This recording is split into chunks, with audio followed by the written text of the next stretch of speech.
Hit the third case review. चक्रव्यूह को भेद कातिल तक पहुंचेंगे एसपी अर्जुन सरकार। जानिए कैसी है कहानी। साउथ के सुपरस्टार नानी की film hit the third case अब रिलीज हो चुकी है। कैसी है इस फिल्म की कहानी, चलिए आपको बताते हैं। Hit the third case review. Naveen Singh Bhardwaj जहां फिल्म इंडस्ट्री फिल्मों के अपने एक्सपेरिमेंट्स को आजमाने में बिजी है, वहीं सफल फिल्मों की फ्रेंचाइजी का भी बोलबाला है। स्त्री 2 से अब रेड 2 तक फ्रेंचाइजी अच्छी ओपनिंग की गारंटी बन चुकी है। इसी तरह तेलुगु फिल्म इंडस्ट्री में भी एक फ्रेंचाइजी फिल्म रिलीज हुई है, हिट द थर्ड केस। ये फिल्म हिट फ्रेंचाइजी का तीसरा चैप्टर है, जिसमें मुख्य भूमिकाओं में साउथ एक्टर नानी और श्रीनिधि शेट्टी नजर आ रहे हैं। डायरेक्टर और राइटर शैलेश कोलानू की ये फिल्म कैसी है, आइए जानते हैं। कहानी। हिट के पहले और दूसरे केस के बाद अब कहानी एक नया मोड़ ले चुकी है, जहां एसपी अर्जुन सरकार नानी के सामने एक नया चक्रव्यूह खड़ा है और उसे इस जाल को तोड़कर कातिल तक पहुंचना है। एक ही पैटर्न वाले मर्डर पूरे भारत के अलग अलग हिस्सों में हो रहे हैं। इन सारे मर्डर का तरीका बिल्कुल एक जैसा है।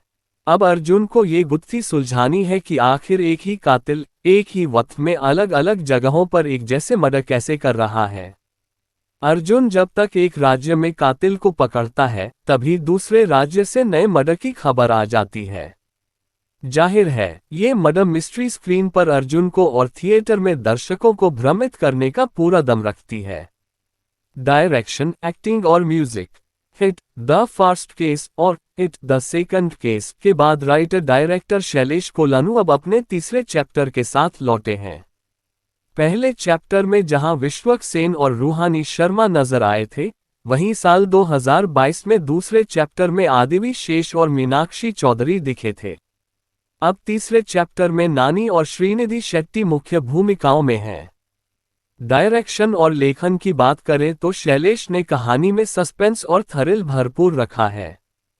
फिल्म पहले ही हाफ से दर्शकों की दिलचस्पी बनाए रखती है और क्लाइमैक्स में सारे छोर एक साथ जुड़ते हैं। फिल्म का बैकग्राउंड स्कोर भी काफी प्रभावशाली है, जिसका श्रेय मिकी जे मेयर को जाता है। फाइट सीक्वेंस हो या murder mystery, hit the third case की सिनेमेटोग्राफी और एडिटिंग दोनों ही शानदार हैं। अभिनय। नानी और श्रीनिधि शेट्टी केजीएफ फेम ने उम्दा अभिनय किया है। हाँ, सेकंड हाफ में प्रतीक बब्बर की ओवर एक्टिंग थोड़ी अखरती है। फिल्म में तिस्का चोपड़ा की भी अहम भूमिका है और साथ ही हिट द सेकंड केस के एसपी कृष्ण देव यानी आदिवी शेष की भी क्लाइमैक्स में एंट्री होती है, जो दर्शकों के लिए सरप्राइज फैक्टर है।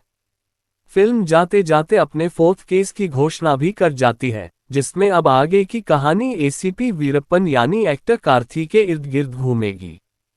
Final verdict. रेड 2 और भूतनी जैसी फिल्मों के बीच हिट द थर्ड केस एक अलग तरह का सस्पेंस एक्शन थ्रिलर है।